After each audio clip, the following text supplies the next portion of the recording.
Hello, this is Zoe Esplin Wright, and this is my Enhancement 6.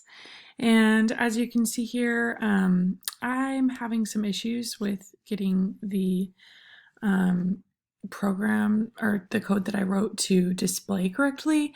I followed all of the steps, and I believe I have all of the code in my files now.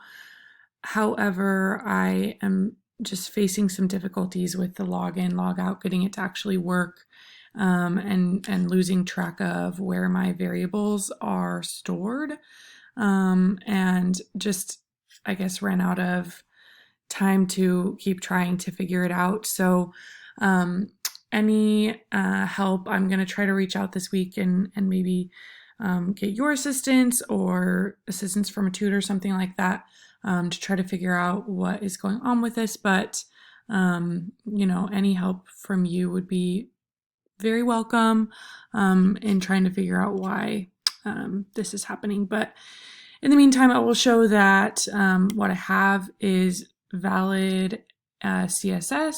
So here you can see no error found, and valid HTML. So, and this is the admin view. But other than that, you can take a look at the code that I have for this week, and hopefully I can get some help to try to figure out how to fix this. Thanks.